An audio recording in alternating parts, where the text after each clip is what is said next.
What's shaking there, gentlemen? Pipe guy here. Ah, indeed. Indeed. We're rocking and rolling. Yes, anyway, I decided to do a stream today because I have a few different, let's say, angles or a few different threads that I kind of wanted to weave here, at least to a degree. Now, this one I just actually saw this guy here, Scott Galloway, just right before I've been sitting here uh, composing my thoughts for this stream or for a video. I knew I wanted to do a video, and this one I caught just before while I was working out the details of the getting the stream started, and it was interesting, and I think I actually liked it too. It's from CNN. I think I'm going to subscribe because sometimes, or honestly, I like watching some of their videos because they can be illuminating. They can be illuminating. This one was rather Young women illuminating. today are making strides in economic equality, earning more college degrees than men and serving more often as their family's primary breadwinner. Men, on the other hand, are working less. Many are living without a spouse or a partner. A Pew study found less than a fifth of Americans believe that the progress women have made in society came at the expense of men. But 40% of men supporting Trump between the ages of 18 and 49 do believe the progress of women came at their expense. And Trump has been trying to reach out to this demographic, doing podcasts and golfing with the Nelk Boys, joking around with Theo Von, appearing on YouTube with Jake and Logan Paul, as well as with streamers like Aiden Ross, reaching the millions of young men who follow these social media personalities. As the New York Times put it, these repeated collisions of testosterone-fueled orbits are a campaign strategy, not a coincidence.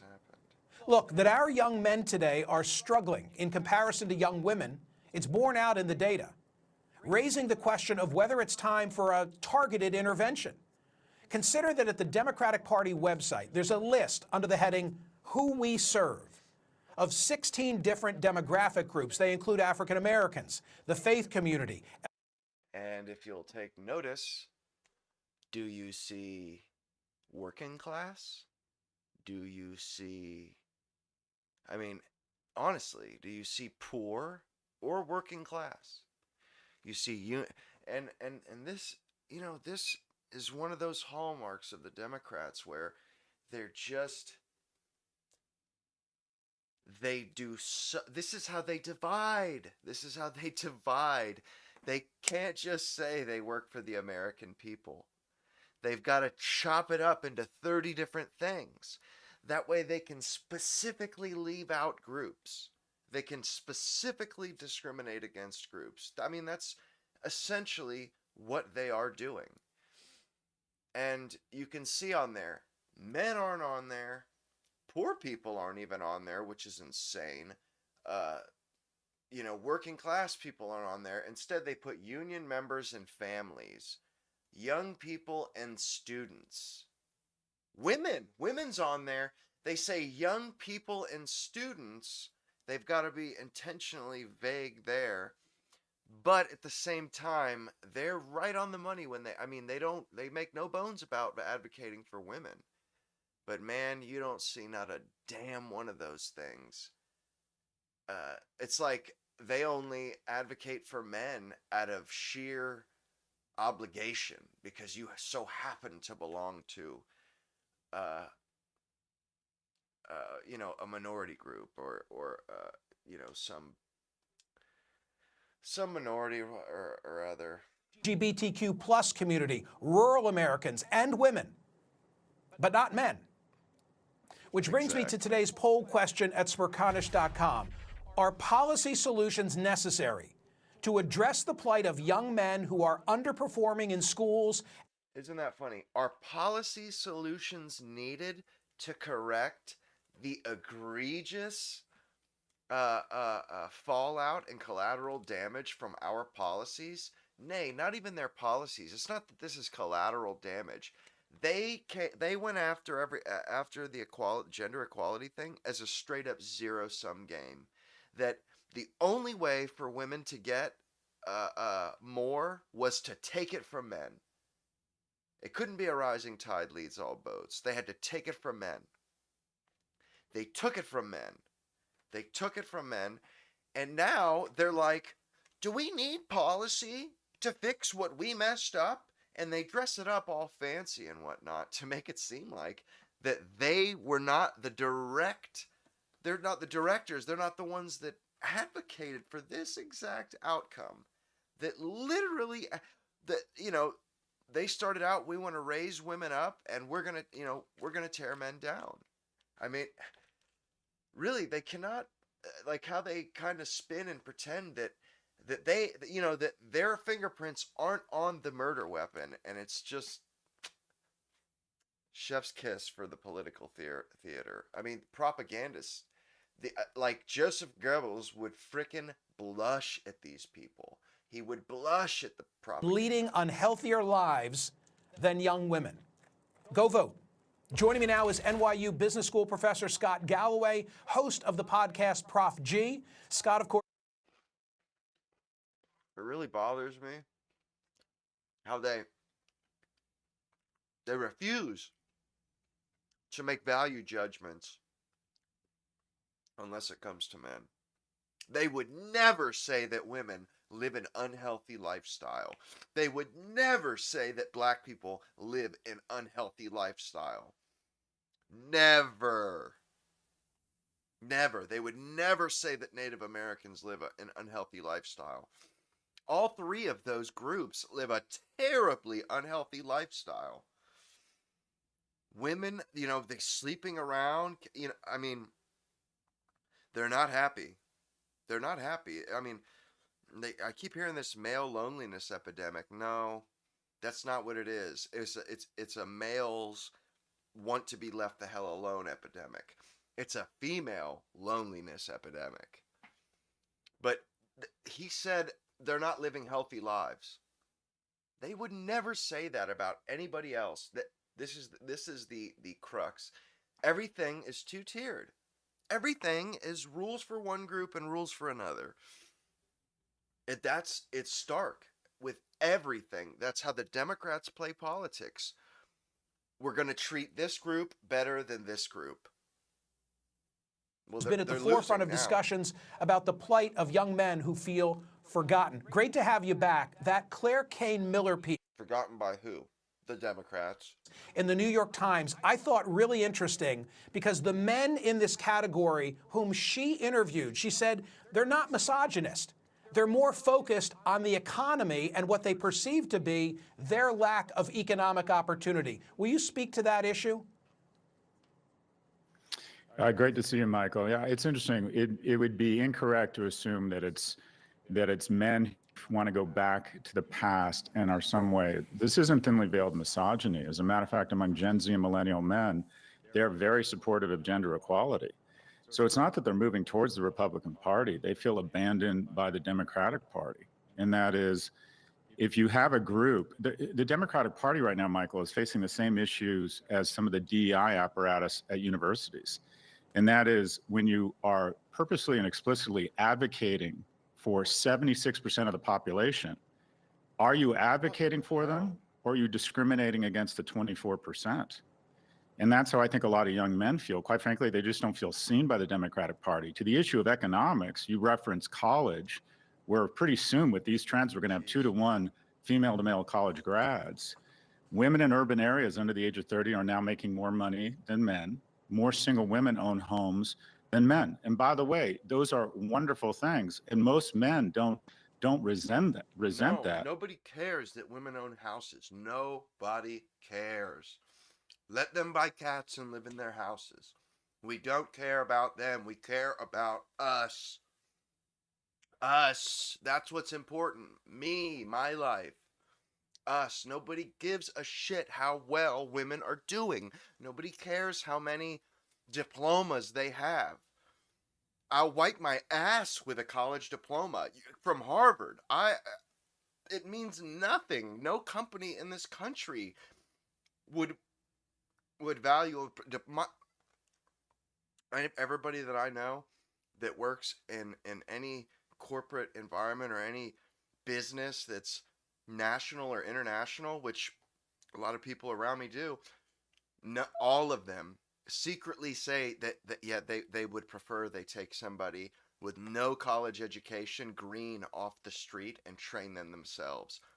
They would rather somebody they would rather a clean slate than to get some piece of garbage out of college that is going to come and criticize them.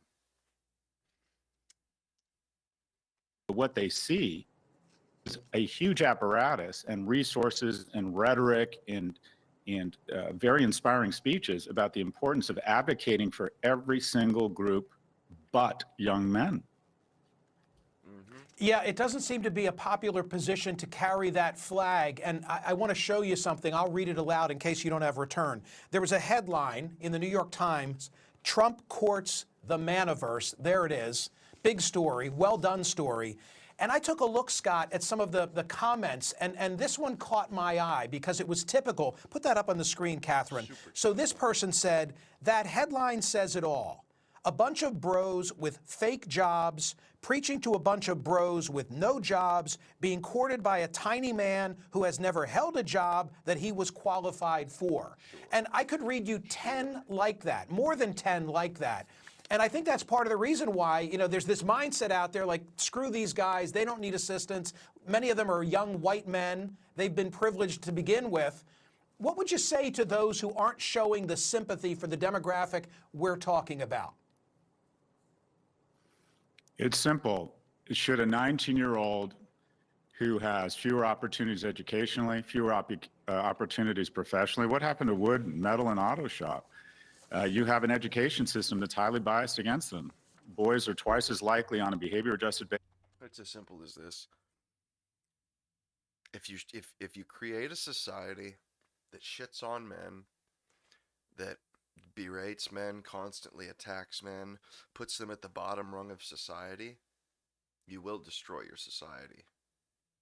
You will destroy your society. There is no doubt about that. And as it should be, there's no other way it can be. If you make your society so that men don't benefit from it, they don't benefit from defending that society. They don't benefit from propagating that society. Why would men defend a society that asks or that expects everything from them, and not only gives them nothing in return practically, but denigrates them for creating the society? This is how societies die. This is how societies die. You take the will away from a society's men to defend it, and it's over. It's over. Like, you bash men, we guard you while you sleep. We literally guard you while you sleep. You get to sleep. People get to sleep soundly at night because of men. They get to live in a fantastic culture because of men. And it's like, or in the Great Depression, or in people that lived off the beaten track, like in the Ozarks. The country people, sharecroppers, people that hunted and ate their game, their game at the end of the day. When the wife cooked the dinner after the father came home with the game, the father got the biggest piece, and he got his first because he was the one who got the meal, the animal. This was understood, and that if you did not, as they say, like in, I don't know if it was in concentration camps or in really tough situations, men will forego eating. They will starve themselves so that their kids can eat, but it ends up that their kids end up dying in the end more often, simply because the man dies. If the man doesn't stay healthy and stay strong, eventually he dies, and then the kids die. So the man's health is number one.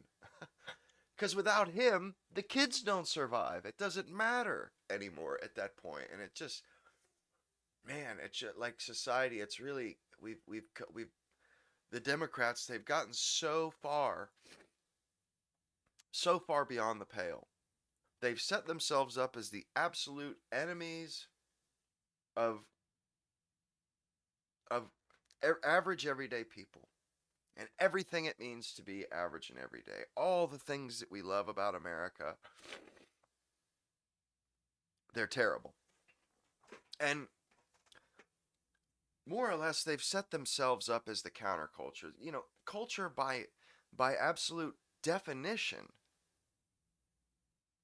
put burdens us, places burdens on us to perform, burdens on us to conform. You know, burdens on us to conform and live by standards and to, you know, that's what culture does. And Democrats, they call that oppressive. I mean, just the very nature of culture is to oppress. It's to get people to behave themselves, to act civilly. You know, a shotgun wedding, that is culture asserting its asserting itself, asserting its dominance. You know, you're not going to get my daughter pregnant and not marry her. You know, because that it was not that's not normal. You know, it was not it was a cultural norm. You got married before you had kids. Well, they've totally declared. They said, you know what? We're going to declare war on all that stuff, on all of it, everything that really, you know. And I get that culture that there are people that are that are trampled underfoot. Like I was just talking about with men. Men were trampled under the liberal. This last 40 years, men have been trampled underfoot. And exactly what has happened to men in the last 40 years is what used to happen to minorities. It's what used to happen to foreigners, people that didn't speak our, you know, it's what used to happen. If you, it was sink or swim.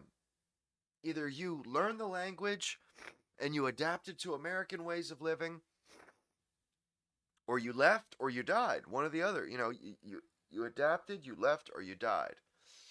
And nowadays, the Democrats, they've just, I mean, it's gone from them helping out the small minority of people that got trampled underfoot from the majority, and it's turned into them trampling on the majority for this little minority.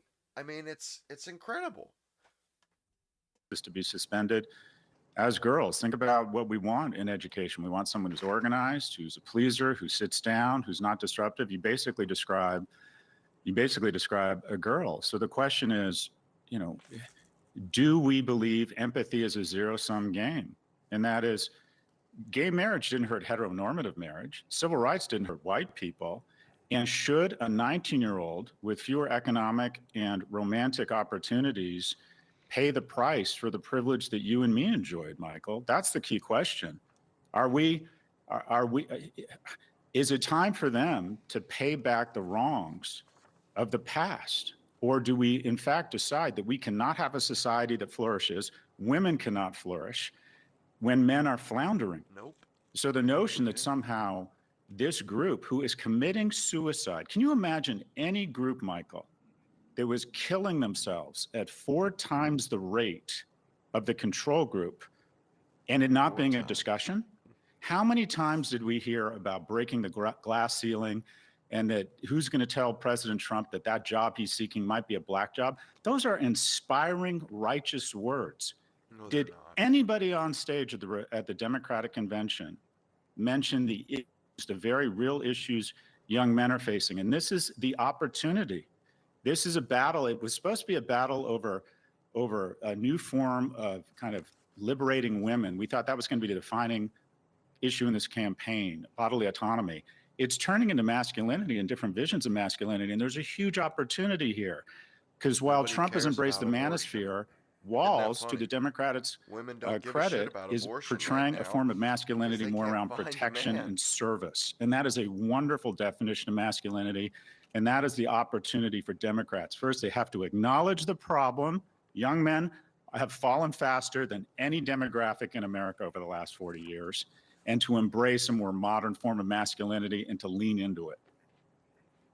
Catherine, will you put back on the screen the DNC portion of the website that I referenced earlier that shows the 16 demographic groups? Because I want to ask Scott, should young men be on the list with Latinos, ethnic Americans, Native Americans, rural Americans, seniors, et cetera, et cetera, et cetera? I mean, do we need, it's my poll question today, do we need a targeted approach, a policy approach Democrats by both abroad. parties to address the situation that even you've believe that. given a platform? Men aren't on there, but Democrats I abroad personally are think, on there. quite frankly, I think that list is one thing. I think it's stupid. I think when you say we're advocating for basically That's everybody but insane. one group, you aren't advocating for those special interest You're groups. discriminating You're against. discriminating against one. It should be about freedom. Yeah. It should be about opportunity Are for they the middle str- they're- class. It should be about lifting up our young people. I don't think you want, I mean, specific programs that target young men, I think are just too politically charged. But for example, the Democrats don't take credit where they should. 70% of the jobs created by the Infrastructure Act are going to be for men who don't necessarily have college degrees, but they don't want to talk about it. So I think I think we need to move away from, quite frankly, the politics of identity to the politics of think? America. The same is true at universities. I don't think, I mean, the University of California in 1997 did away with race-based affirmative action and went to income-based or adversity-based affirmative action. I think that's a role for the Democratic Party. Instead of calling out specific observable traits and say, we're promoting this group and this group and this group, but not this one, move to, okay, young people are 24% less wealthy than they were 40 years ago.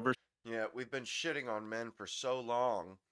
Now they're struggling because we've been, basically they've been trying to swim and we've been holding their head underwater for years. And now, they're struggling now. So, what we need to take our foot off their head, We need to take we need to take the weight off of their head. You know, Never mind that it's our foot, it's our boot that's on your head holding you down. Never mind, young men. They're not going to win men. They're not going to, because men know whose boot was just on their neck. They're not gonna vote for these bastards. It's like, you want me to vote for you because you decided to take your boot off of my neck? How about you go screw yourself? Like, who the hell do you think you are? You're the one that's been holding my head. I've been trying to, get a gasp of air, and you've been holding my head underwater. You take your hand off my head, now all of a sudden you want me to, we're best friends again? No. Go piss up a rope. Gender was always going to play a vital role in the US election. And while black women turned out in force for Democrats in last week's election, the Harris campaign had perhaps mistakenly banked on all women doing so. Our next guest believes Democrats missed a huge opportunity to fight for young male votes. Richard Reeves is the president of the American Institute for Boys and Men, and he joins Hari Srinivasan now to discuss why Gen Z men swung Trumpwards in record numbers. Christian, thanks. Richard Reeves, thanks so much for joining us. You have been talking about the changing pressures on boys and men in America for a number of years now, and it really played out during this election for people in a surprising way. Men supported former President Trump by a third. The first comment says, "We hate you, you're toxic and violent." A few minutes later, "Hey, you're our allies, right?" Exactly what I was just saying. You can't,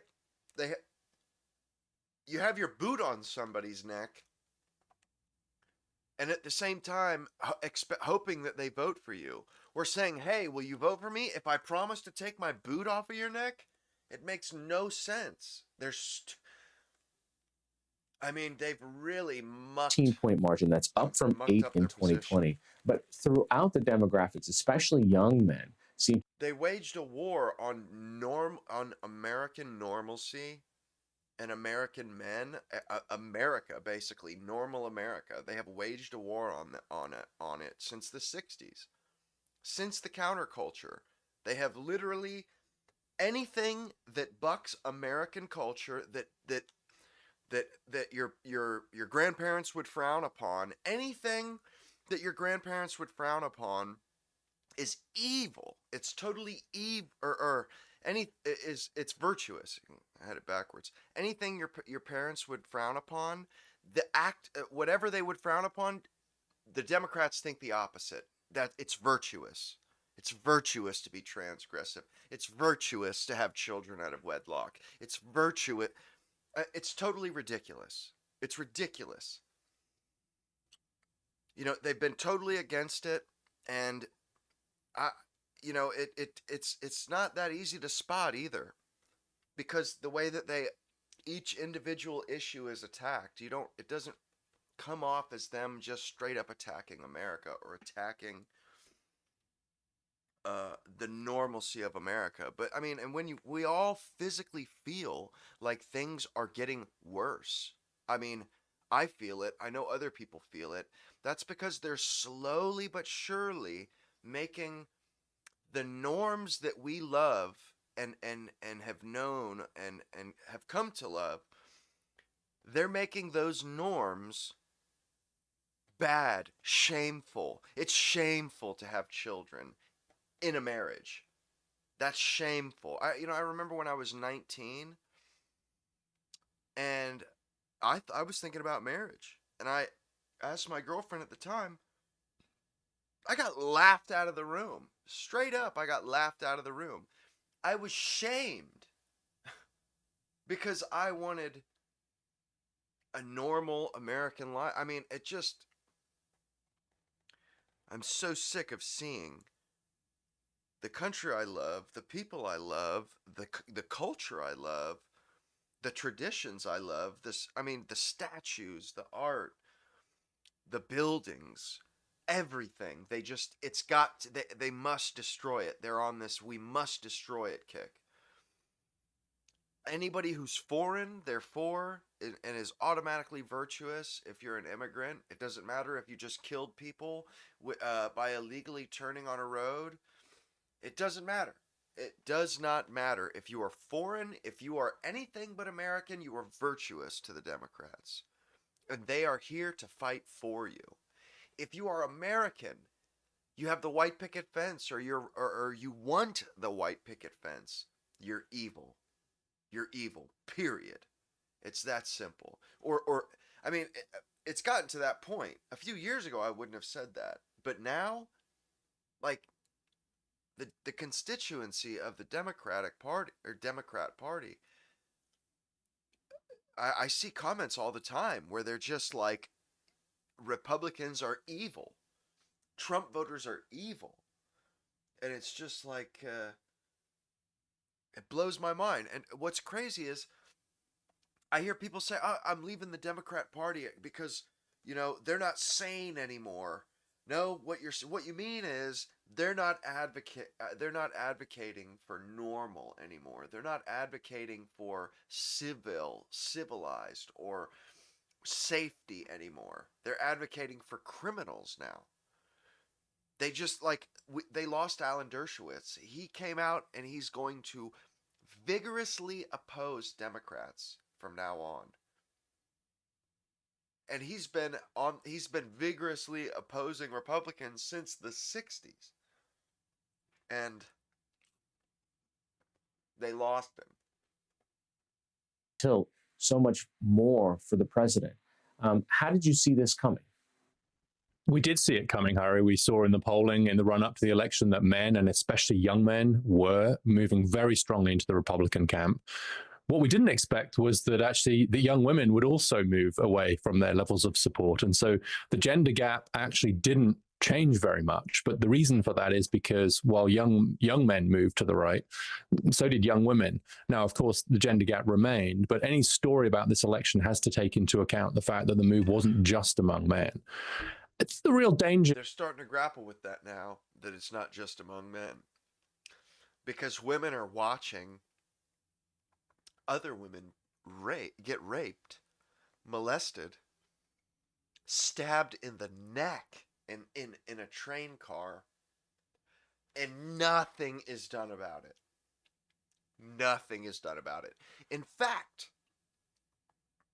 the contrast is so stark. Take Daniel Penny, for instance. They attacked the guy who did something. Like, they don't say a word about this guy who just killed that poor Ukrainian girl. They don't say one word. It happened on a train. But Daniel Penny, and that guy murdered that girl. He murdered her on camera.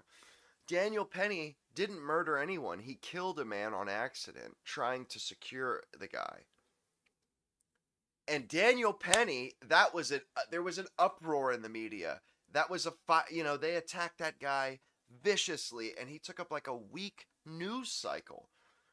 But this other criminal who's been in jail, like, there's literally a mugshot picture, and you can see this guy's face change. Like, you could see he's a kid at like 16 all the way to like 40. And they've let him out of jail like 20 times for violent crimes.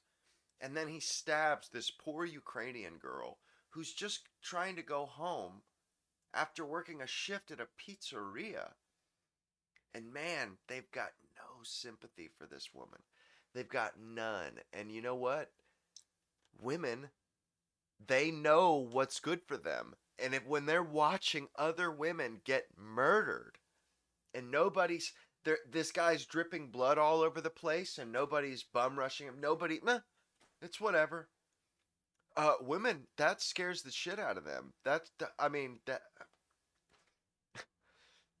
keeps them up at night, especially how things are today. They're having trouble with men and what have you.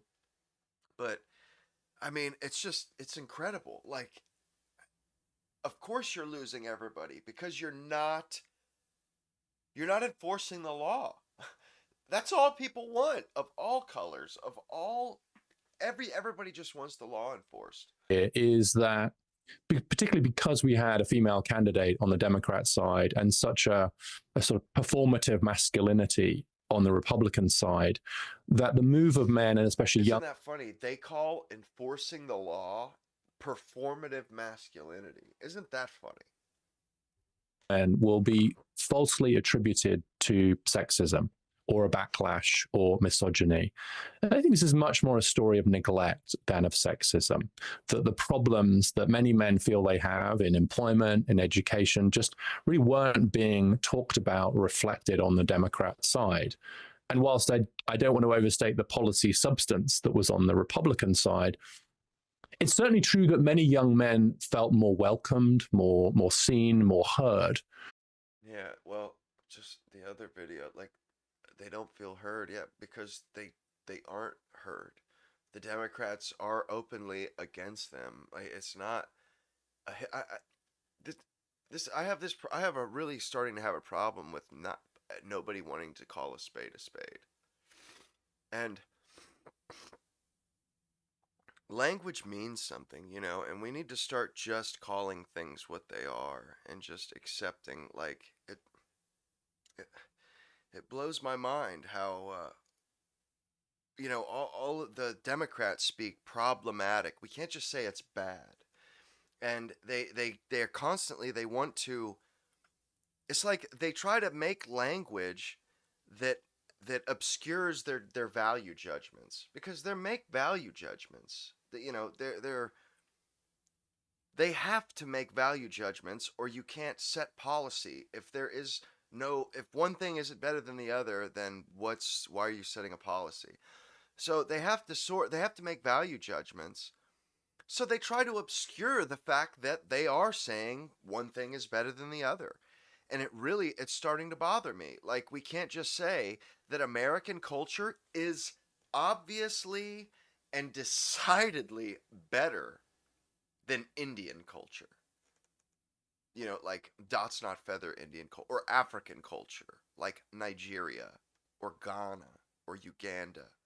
It is objectively better. But people want to pretend that it's not better. I mean, you know who will tell you that American culture is better? African people will tell you that. People in Africa will say, yeah, it's better. It's like everybody else on the planet will say, like they want to come here, but that's not evidence that we have a better culture. I mean, it blows my mind. And culture, it's just rules of the road, norms, standards and practices, best standards and practices. That's all it is. It's like the rules of the road, more or less. It's so we can all live amongst each other with the least amount of friction, the least amount of friction possible. And when two culture, like, think about if England, if you grew up in England and you come here and you don't realize you're in America, you think you're in England, how is your driving experience going to be? Do you is it, are you going to wreck? Probably, probably. You're driving on the other side of the road, like everything's backwards. And it's the same with us. If we go to England or Britain, everything's backwards. I mean, it totally makes sense. Culture, it's just rules of the road. And England is a perfect example of that. So when you have two cultures, of course, there are accidents, there are brushes, culture clashes. And they've tricked us into calling this racism for years. It's just culture class. Like, in a like I live in an HOA, and they expect me to maintain my home. I can't let grass grow between the cracks of the sidewalk. I cannot let the driveway get dirty. I have to maintain a standard, a standard, or I have to leave the community. Basically, more or less, they'll put a lien on my house, more or less, and that's there's a reason for that, because they want the neighborhood to look good. They don't want to live amongst riffraff, that that's what they call white flight, is people just not wanting to live or not wanting to raise their kids amongst people that are beneath them. And when I say beneath them, uncouth. People that steal, people that teach their or let their, are okay with their kids stealing. Yeah, I don't want my kids growing up around those kids, because I know how that goes. That's how kids pick things up from other kids. That's why people set up their little communities, and it keeps the issues at a minimum. I mean, and it's where you live, and that's what you want. And if you get like in my neighborhood's mostly white, always has been. I mean, there's been Indians here and there. There's been other people, and they fit in fine because they keep their house. Their house looks good. They keep to themselves. We all keep to ourselves. I haven't talked to a neighbor in a decade, it seems. But I mean, we all keep to ourselves. But then, I know a couple neighborhoods over, there are some low class people. They have car parts all in their yard and stuff. That's a culture clash. That's what that is. And it's like it's people call it classism and stuff, but it's not. It's just a like a way of living, a lifestyle. And people separate themselves according to lifestyle. I mean, it's that simple. And the funny thing about culture, like black culture, the importance of having money for them is status. Whereas, like me as a kid, like if my house isn't in order, my family and the people around me will will call me to the carpet on that. Like, what are you doing buying a new car when you're homeless? That makes no sense. Or what are you doing buying a brand new BMW when you're living out of a suitcase? Or like, that's how the kind of family I grew up in. Like, no, you don't. If you don't have certain things in order, all the luxuries you don't get to have. And other cultures are different.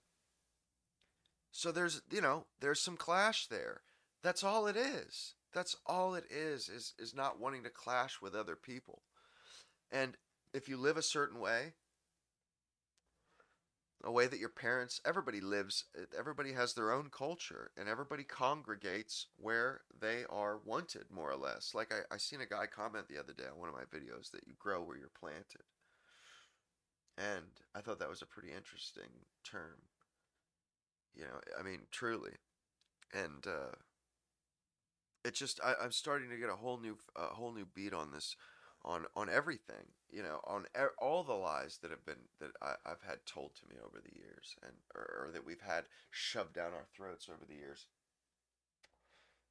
And all of a sudden it all just kind of unravels. Like now, it's so black and white in this country. You have like the Democrats and the Republicans. You basically have the abnormal people versus the normal people.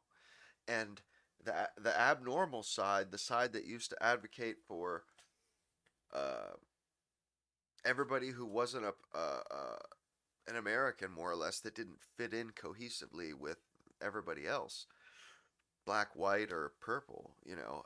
That's who the Democrats advocated for. That, and then people with luxury beliefs.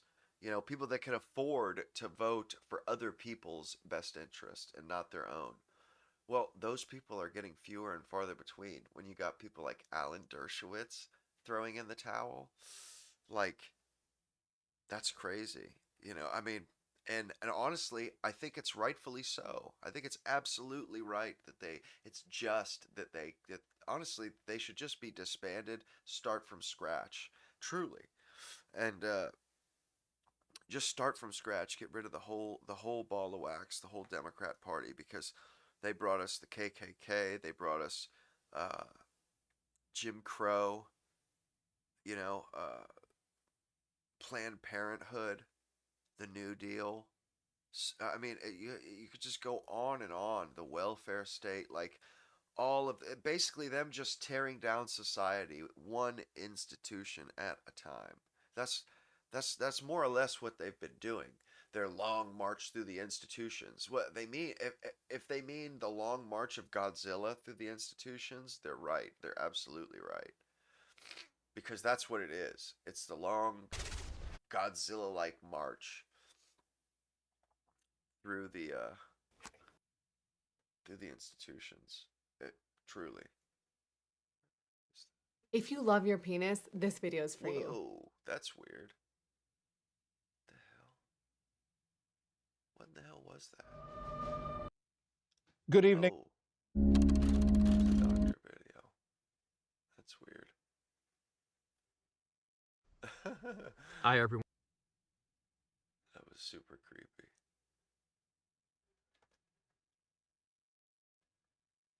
Yeah, and X, it's just a wash with all these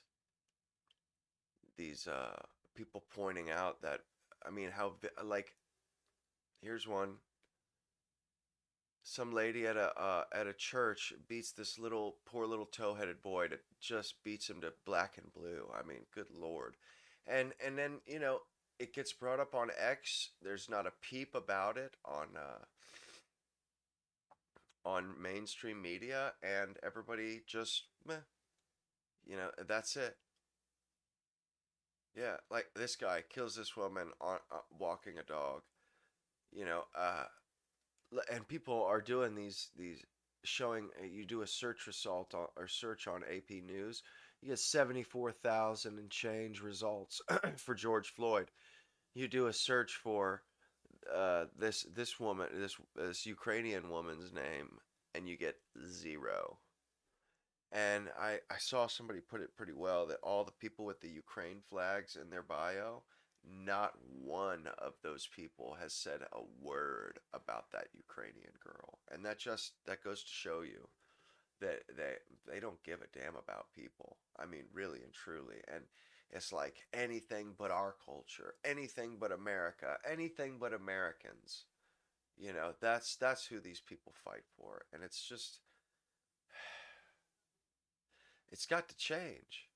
It's got to change. And I mean, it's going to change. Either that or everything's going to collapse. I mean, this isn't a system that can sustain itself, honestly.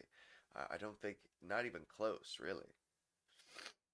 anyway, I've done my rant. I kind of went over the few things I wanted to talk about today, but I still have a couple topics I wanted to go over, but I'll save them for another time. Anyway, I hope you all had a good weekend, and the start of your week is better than mine anyhow.